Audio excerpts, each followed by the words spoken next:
this weekly reading video, we are using Mermaid Tarot. Stay tuned if you want to see what comes up.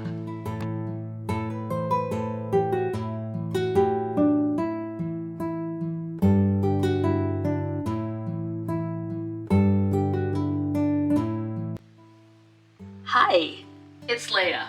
Welcome to this episode of Diaries of a Witchy Creative Life. In today's video, we are doing our weekly reading and we are using Mermaid Tarot. If you're a regular here or if you've known me for a while, you probably already got the idea that I love mermaids. And if you're a fellow mer lover, well, that's our theme for this weekly reading. Our readings on this channel are not predictive. The focus is on self-awareness and on healing. We do shadow work, which is diving beneath the surface of what's obvious so that we can reconnect with or reclaim those parts of us that we've disowned or are in denial of, whether it's because there's shame or pain or whatever else around it.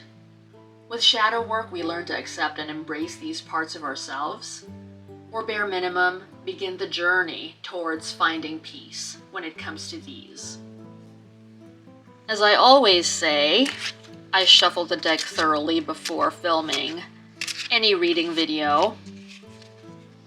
It's a little awkward because of how the camera and the light are positioned, and I could bump into them at any moment. In fact, that has happened a few times, but I still like doing a little shuffle at the beginning of the video nevertheless. As usual, we are pulling 3 cards, and we aren't following any particular spread. Rather, we are going to look at each card individually and formulate questions based on the card meanings for us to think on. So let's start. Card number 1 is the 6 of Cups.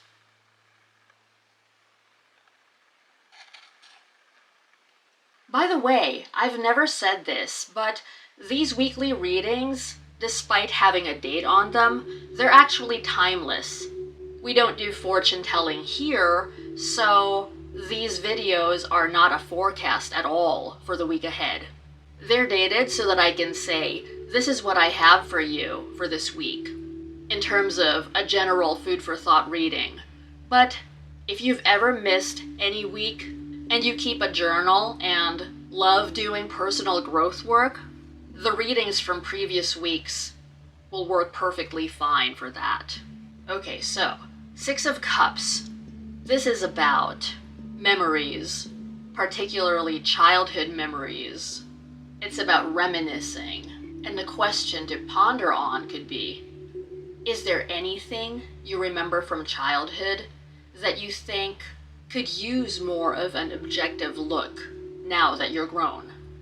Memories are actually not an accurate representation of what truly happened. Plus, we all have individual lenses that we look out of.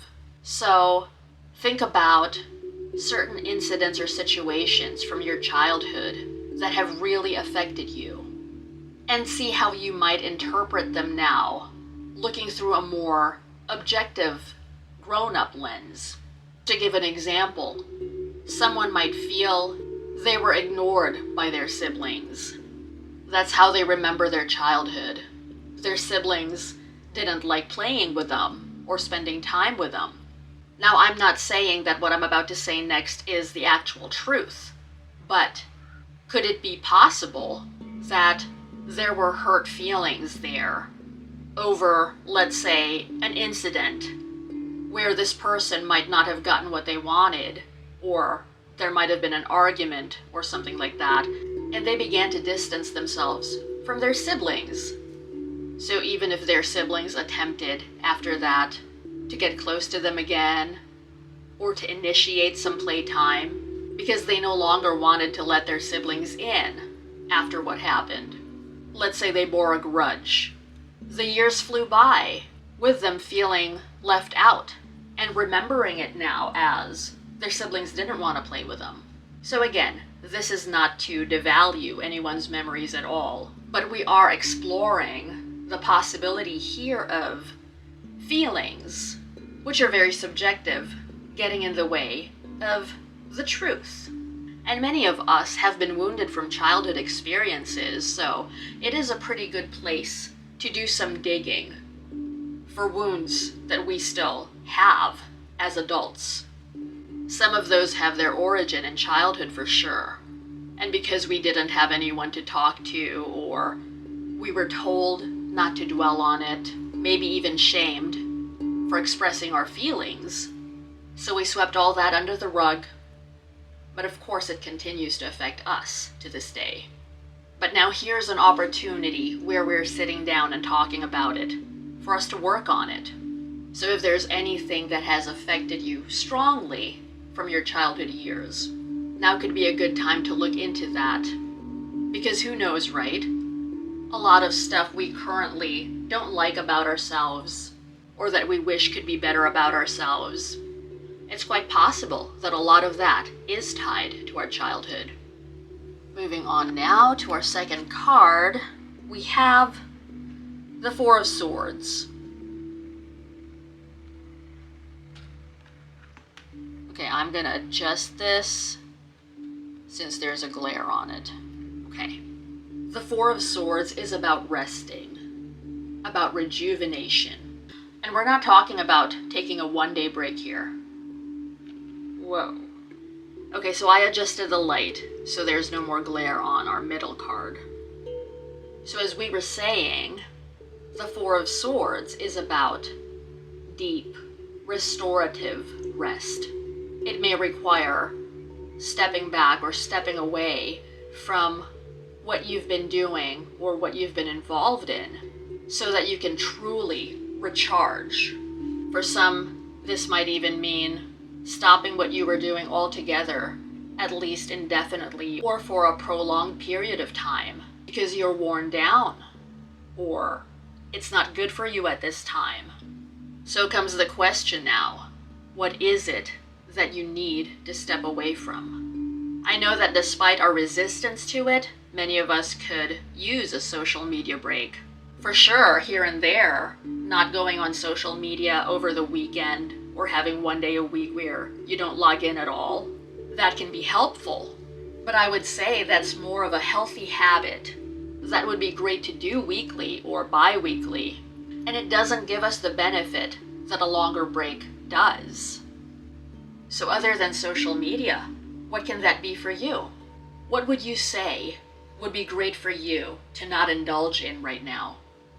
Even habits that at first glance seem healthy, if you're obsessed with them or doing them too much, could be something to take a break from. Or at least there need to be some changes made in order to make them more sustainable. For example, while exercise is healthy, some of us can get obsessed with it and do a little too much of it, push ourselves too much, and we become addicted to it, so there's no more balance in our lives. And instead of helping us, now it's harming us. So examine what that could be for you, or if you simply need a general break. While some people can afford to go on an extended vacation, even if you can't, take a look at the ways where it's possible for you to not overly engage right now with the world if need be. Where in your life might you benefit from taking a hiatus or a sabbatical right now? And now we have card number 3, the Seven of Wands.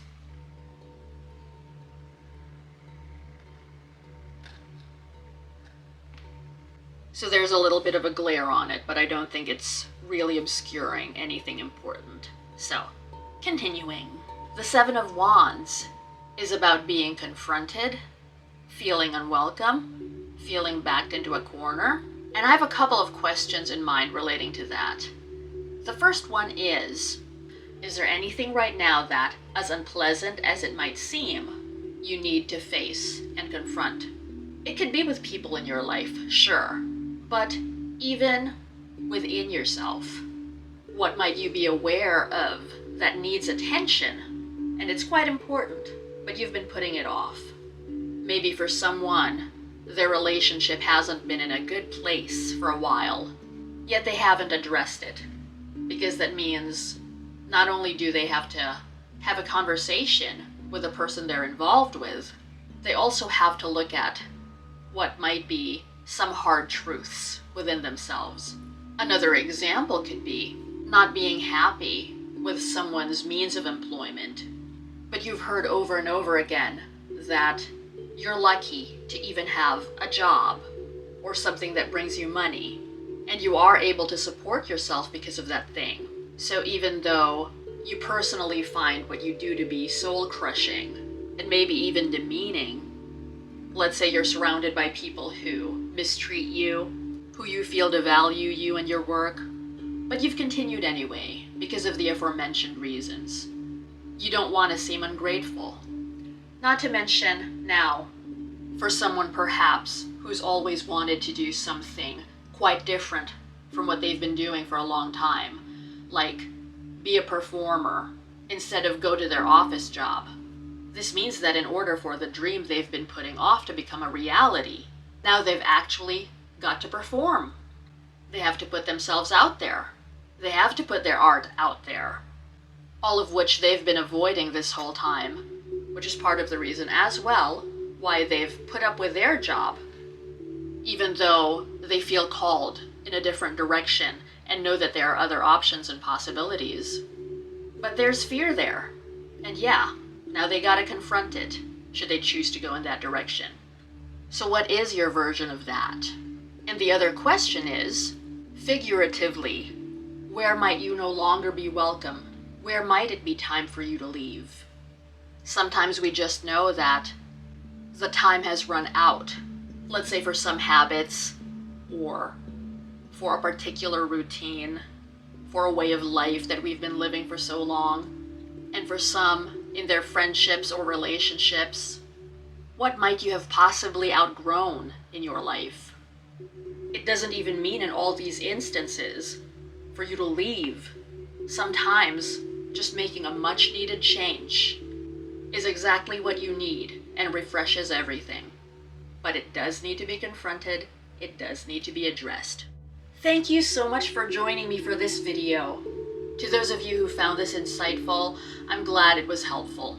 I'll be back at the end of next week with another weekly reading video. In the meantime, there will be other tarot videos related to shadow work, healing, self-awareness, and the like. So if you enjoyed this, I invite you to subscribe and get notifications for this channel if you haven't yet. I'll be back really soon. Take care of yourself, and bye for now. More diaries of a witchy creative life are coming very soon.